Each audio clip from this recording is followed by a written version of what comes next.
Hi hello dears, welcome back to H S online tuition. അപ്പോൾ നമ്മൾ കുറേ നാളായാലും വീഡിയോസൊക്കെ ചെയ്തിട്ട്.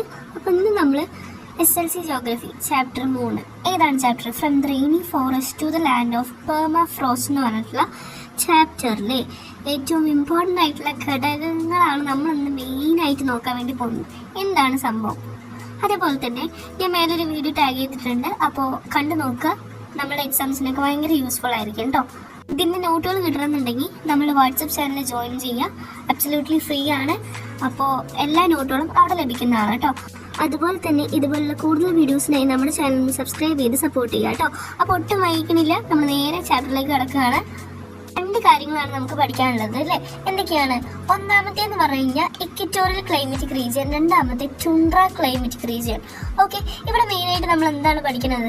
അവരുടേതായിട്ടുള്ള സ്പെഷ്യാലിറ്റീസ്, അതേപോലെ സ്പെഷ്യാലിറ്റി എന്ന് പറഞ്ഞു കഴിഞ്ഞാൽ അവരുടെ ലൊക്കേഷൻ എവിടെയാണ്, ഫോണ, ഫ്ലോറ, അങ്ങനെയുള്ള കാര്യങ്ങളൊക്കെയാണ് നമ്മളിവിടെ മെയിനായിട്ടും ഡിസ്കസ് ചെയ്യുന്നത്. ഓക്കെ, അപ്പോൾ നമുക്ക് ഫസ്റ്റ് തന്നെ ഇക്വറ്റോറിയൽ ക്ലൈമറ്റിക് റീജിയനെ കുറിച്ച് നോക്കാം. ഇക്വറ്റോറിയൽ ക്ലൈമറ്റിക് റീജിയൻ എന്ന് പറഞ്ഞാൽ എന്താണെന്ന് നമുക്ക് നോക്കാം അല്ലേ? ലൊക്കേഷൻ എവിടെയാണ്? നിയർ ഇക്വേറ്റർ, ഇക്വേറ്ററിൻ്റെ അടുത്തായി വരും. അവിടെ എന്തായിരിക്കും? ഹൈ ടെമ്പറേച്ചർ ആയിരിക്കും, അതായത് ഭയങ്കര ചൂടായിരിക്കും. അവിടെ ആയിട്ടുള്ള റെയിൻഫോൾ ആയിരിക്കും. റെയിൻഫോളിൻ്റെ അളവ് ഞാൻ ഓൾറെഡി കൊടുത്തതായിരുന്നു, പക്ഷേ ഇത് വർക്കായില്ല. 175 മുതൽ 250 സെൻറ്റിമീറ്റേഴ്സ് വരെയാണ് എന്തുള്ളത്? റെയിൻഫോൾ ഉള്ളത്. ഇനി അവിടുത്തെ വേറൊരു സ്പെഷ്യാലിറ്റിയാണ് ഫ്ലോറ. അവിടുത്തെ ഫ്ലോറ മെയിനായിട്ട് എന്തൊക്കെയാണ് നമുക്ക് നോക്കാം. Dense highly biodiverse evergreen rain forest. അവിടെ മെയിനായിട്ട് എന്താണുള്ളത്? റെയിൻ ഫോറസ്റ്റുകളാണ് മെയിനായിട്ടുള്ളത്. സെൽവാസ് ഇൻ ആമസോൺ എന്ന് പറയും. ഇനി ഫോണയാണെങ്കിലോ wild life is rich but mostly arboreal animals. അതായത് വൈൽഡ് ലൈഫ് ഭയങ്കര കൂടുതലാണെങ്കിൽ കൂടി അർബോറൽ ആനിമൽസ് ആണ് അവിടെ കൂടുതൽ. അതായത് മങ്കീസ്, ബേർഡ്സ്, ഇങ്ങനെയുള്ള ആൾക്കാരാണ് ഇവിടെ കൂടുതലുള്ളത്. ഓക്കെ, ഇനി അങ്ങനെയാണെങ്കിൽ അവരുടെ ഹ്യൂമൻ ലൈഫ് ഒന്ന് നോക്കാം അല്ലെ? ഹ്യൂമൻ ലൈഫ് അങ്ങനെയായിരിക്കും. അപ്പോൾ അവരുടെ ഇൻഡിജിനസ് ആയിട്ടുള്ള ട്രൈബുകളായിരിക്കും. ആരൊക്കെ? പിഗ്മീസ് ഉണ്ട്, ആമസോൺ ട്രൈബ്സ് ഉണ്ട്, ഒറാങ്ങസ്ലി ഉണ്ട്. അങ്ങനെയുള്ള ട്രൈബുകളായിരിക്കും അവിടെ മെയിനായിട്ട് ഉണ്ടാവുക. ഇനി അവരുടെ ചലഞ്ചസ് എന്തൊക്കെയായിരുന്നു? ത്രെറ്റ് ഓഫ് ഡീഫോറസ്റ്റേഷൻ, അതേപോലെ തന്നെ എന്താണ് ഒപ്രസീവ് ആയിട്ടുള്ള ക്ലൈമറ്റ്, ഡിസീസ്, ഡിഫിക്കൽട്ടീസ് ഇൻ ഡെവലപ്മെൻറ്റിനോടുള്ള ആ ഒരു കഷ്ടത അല്ലേ, അതൊക്കെ അവിടെ ഉണ്ടായിരുന്നു. ഇനി നമ്മൾ നേരെ ഓടിച്ചാടി കിടക്കുന്നത് ടുണ്ട്ര ക്ലൈമറ്റിക് റീജിയനിലേക്കാണ്. അവിടെ ലൊക്കേഷൻ എവിടെയാണ്? North of the arctic circle. Arctic സർക്കിളിൻ്റെ നോർത്ത് ഭാഗത്തായിട്ട് വരും. എക്സ്ട്രീംലി കോൾഡ്, അവിടെ ഭയങ്കര തണുപ്പായിരിക്കും. വെരി ഷോർട്ട് കൂൾ സമ്മേഴ്സ്, ഭയങ്കരമായിട്ടുള്ള കുഞ്ഞ് കൂൾ സമ്മേഴ്സ് ആയിരിക്കും അവിടെ ഉണ്ടാവുക. ഇനി ഫ്ലോറ ആണെങ്കിൽ അവിടെ എന്തൊക്കെ ഉണ്ടാവും?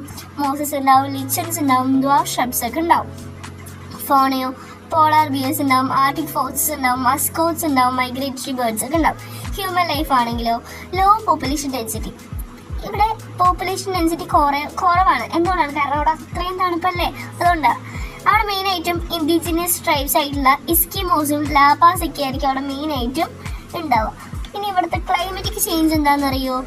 Due to global warming the permafrost in the tundra melt considerably adversely affect the ecosystem and environment equilibrium.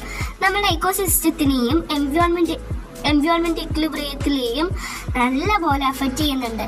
എന്താണ്? ഈ ടുണ്ട്ര ഇങ്ങനെ മെൽറ്റായിട്ട് വരുന്നതുകൊണ്ട് തന്നെ നല്ലപോലെ എന്താണ് അവിടെ അഫക്റ്റ് ചെയ്യുന്നുണ്ട്. ഗ്ലോബൽ വാർമിങ്ങും ഉണ്ട്. ഓക്കെ, അപ്പോൾ ഇതൊരു ത്രെട്ടായിട്ട് നമുക്ക് പറയാം. അപ്പോൾ ഇത്ര ഉള്ളതാണ് നമ്മുടെ ഈ ഒരു ചാപ്റ്ററിൽ. സംഭവമൊന്നുമില്ല. നമുക്ക് രണ്ട് ക്ലൈമറ്റിക് റീജിയനെ കുറിച്ചാണ് പഠിക്കാനുള്ളത്. ഒന്ന് ഇക്വറ്റോറിയൽ ക്ലൈമറ്റിക് റീജിയൻ, രണ്ട് ടുണ്ട്ര ക്ലൈമറ്റിക് റീജിയൻ. അപ്പോൾ ഇതിൽ രണ്ടിലെയും നമുക്ക് ആവശ്യത്തിനധികം നമ്മൾ ഷോർട്ടാക്കിയിട്ടാണ് പറഞ്ഞിട്ടുള്ളത്. അപ്പോൾ ഇത് പഠിച്ചിട്ട് പോവാം കേട്ടോ. ഇത് പഠിച്ചു കഴിഞ്ഞാൽ ആ ഒരു എസ്സേ ക്വസ്റ്റൻ ആണെങ്കിൽ കൂടി നമുക്ക് ഒരു 5 മാർക്ക് കിട്ടാനുള്ള വഴിയായിട്ടുണ്ട്. അപ്പോൾ ഈ ചാപ്റ്ററിന് മെയിനായിട്ട് ഈ രണ്ടെണ്ണേ ചോദിക്കുള്ളൂ. കൂടുതൽ ഈ ചാപ്റ്ററുമായി റിലേറ്റഡ് ആയിട്ടുള്ള വേണമെന്നുണ്ടെങ്കിൽ പറഞ്ഞാൽ മതി. അതേപോലെ ബാക്കിയുള്ള സബ്ജക്റ്റിലെയും എന്തൊക്കെയാണ് വേണ്ടതെന്നുള്ളതും പറഞ്ഞാൽ മതി, നമുക്ക് ചെയ്യാം കേട്ടോ. അപ്പോൾ ഇത്രേ ഉള്ളൂ. Thank you dears.